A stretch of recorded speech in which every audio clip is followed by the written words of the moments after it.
இன்றைக்கி என்னென்னா மட்டன் கொழுப்பு வாங்கினீங்கன்னா ஒரு முறை இந்த மாதிரி தான் செஞ்சு சாப்பிட்டு பாருங்களேன். டேஸ்ட்டை மறக்கவே மாட்டீங்க. வாங்க எப்படி செய்யுதுன்னு பார்க்கலாம். அதுக்கு முதல்ல ஒரு கடாயில் கொஞ்சமாக ஆயில் சேர்த்துக்கோங்க. நிறைய ஆயில் சேர்க்க வேணாம். 1/4 ஸ்பூன் சோம்பு, 2-3 கிராமு சின்ன துண்டு பட்டை சேர்த்து பொரிய விட்டதுக்கப்புறம் நான் இன்றைக்கி 1 கப் போல் சின்ன வெங்காயம் சேர்த்துருக்கேன்.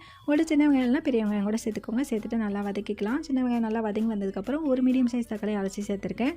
1 ஸ்பூன் இஞ்சி பூண்டு பேஸ்ட் சேர்த்து நல்லா வதக்கிக்கலாம். கொஞ்சமாக கருவேப்பிலை சேர்த்துக்கோங்க. இஞ்சி பூண்டோட ராஸ்மெல்லாம் போனதுக்கப்புறம் 1/4 ஸ்பூன் மஞ்சள் தூள், 1 spoon Kashmiri chilli powder, 1/2 spoon homemade garam masala, 1/2 spoon கொத்தமல்லி தூள், தேவையான அளவு உப்பு சேர்த்து நல்லா மிக்ஸ் பண்ணி விட்டுடலாம். மசாலாவோட ராஸ்மெல்லாம் போனதுக்கப்புறம் க்ளீன் பண்ணி வச்சுருக்க கொழுப்பை சேர்த்துக்கலாம். சேர்த்துட்டு நல்லா கிளறி விட்டுக்கலாம். கொழுப்பு முழுகிற அளவுக்கு தண்ணி சேர்த்துக்கலாம். சேர்த்துட்டு மூடி போட்டு ஒரு 15 நிமிஷம் போல் குக் பண்ணி எடுத்துக்கலாம். தண்ணியெலாம் நல்லா சுண்டி கொழுப்பும் நல்லா வெந்து வந்துடும். இது போல் லாஸ்ட்டாக கொத்தமல்லி தலை தூவி இறக்குனிங்கன்னா சூப்பரான டேஸ்ட்டில் கொழுப்பு குழம்பு ரெடி ஆகிடுச்சிங்க. இதை சுட சுட சாதத்தோடு ஊற்றி பிணைஞ்சி சாப்பிட்டிங்கன்னு வச்சுக்கோங்களேன், டேஸ்ட்டை மறக்கவே மாட்டீங்க. கண்டிப்பாக ட்ரை பண்ணுங்கள். பாய். நெக்ஸ்ட் வீடியோவில் பார்க்கலாம்.